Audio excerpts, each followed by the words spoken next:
Hey y'all, welcome back to Mrs. Lynn's Cooking. Today we're going to do a spinach bread. And the first thing that you're going to need, I'm using naan bread. If you don't have this, use a pizza crust that's that you buy in the refrigerator department. And then you'll need 1 can of spinach. You're going to need about 2 tablespoons of your Italian herb. I've got the paste. If you don't, use just the dry will work just as fine. And then I have garlic paste as well. We're going to use butter. You're going to use minced onions. We have a triple cheddar blend is what we have here. And then, of course, and I have my Parmesan cheese. So the first thing we're going to do is we're going to take this, we're going to open it up, and then I need you to take it over to your sink, strain it, and wring it really well so that you get all the moisture out of it. And then we'll just put it through a sieve like this. If you don't have that, if you have cheesecloth, that works just as great. But this is so much simpler. And once we get that done, we'll be right back. Okay, now we've got this strained. It's still going to have a little bit of moisture in it, and you need that. But you got most of the juices out. Now at this point, I'm going to take my minced onions, or you can use regular, it doesn't matter. But sometimes when you're in a pinch, we just kind of mix in this. And once you get this mixed in, like so, we're going to let this all sit to the side for about maybe 5-10 minutes for these onions to rehydrate. And the liquid that is in your spinach is what's going to help it to rehydrate. Now, what I'm going to do next is I'm going to take and I'm going to put my garlic paste in there. Okay, now I'm going to use the rest of this. So this is probably about maybe a tablespoon and a half, I should say. But I'm going to use every bit of it. So no, it's about maybe 2. All right. Now I'm going to take my Italian herb. You do not have to use this if you don't want to, but it gives it a better flavor. Kids love it a lot more too. Okay, and I'm just going to squeeze about a tablespoon of that into it. Now, what I'm going to do is I'm going to mix all this together and do it little by little. I should have got a bigger bowl, but that's okay. I'm trying to deal with what I've got right now. So just bear with me.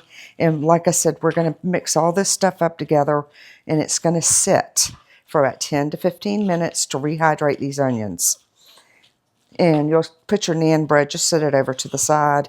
I usually keep mine in the refrigerator. The reason being it lasts longer in the refrigerator than if you lift it out on top of this counter. Now I'm going to take my Parmesan cheese.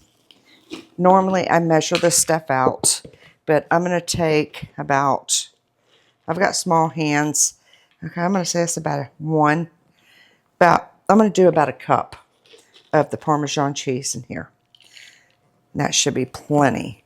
And then if you have any left over, you can also sprinkle it over the top once this stuff sits. But we're trying to incorporate all these flavors together with the spinach. So, because most kids they don't like spinach. So, that's okay. Once you do this, just don't tell them what it is. Just make up a different name for it if need be. But I've done that before in the past because my son hated onions. Well, guess what? He loves onions now. So we always have to do our little tricks to get these little guys to eat what they're supposed to. And I've got kids that absolutely hate vegetables, but they will eat this because of the flavors that are mixed in with it. Okay, and we're just going to set this over to the side, and I'm going to let this marry up for maybe about 10-15 minutes. And then I'm going to get this onto the naan bread, and then we'll be right back after we let it do this. Okay, now we've let our spinach here set with our cheese and our vegetable or onions and all that. So what we're going to do is I took my naan bread, put it on a cookie sheet. And what we're going to do is we're just going to put some of our spinach. You can do it as light or as heavy as you like. It's up to the individual person. My family wants the whole thing covered. So I'm just going to do it and try to spread it out the best you can. Honestly, it just takes a few minutes. And what I'm doing is I'm only going to do one piece this evening.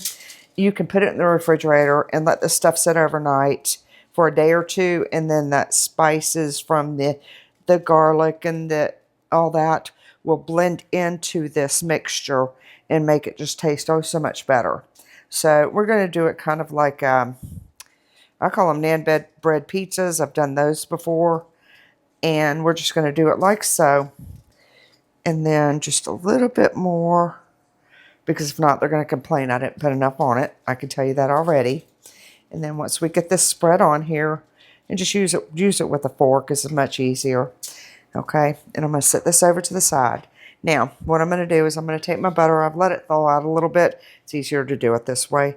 And you don't need a whole bunch, but we're just doing a little bit of dollops butter on here just to give it a little bit of moisture. So when it is baking, it helps it taste just so much better.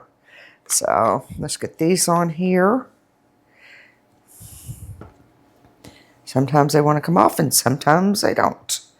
Okay, now I'm going to take that triple cheddar that I had earlier and we're just going to put a thin layer over the top of it. Then once we do this, we're going to stick it into our 350-degree oven that's already been preheated. And we're just going to let this stuff kind of melt and break down and get all nice and juicy in there. So once we get this done and get it all melted on there, we'll be right back to show you what it looks like. Okay, we have our spinach bake out, or spinach naan bread. And all I'm going to do right now is, it's very hot. Yes, thank you. I need something to hold it because it's sliding all over the place. If you want to, you can wait and brown this until it's a little bit browner for your slices. But all we're going to do is, I'm going to try and do it this way, is slice it up into strips is all I'm doing. If I can get it cut. There we go. And you're going to let it cool for a couple of minutes before you bite into this so you don't burn it. But that's pretty much all there is to it. And just, if you like this video, please like and subscribe.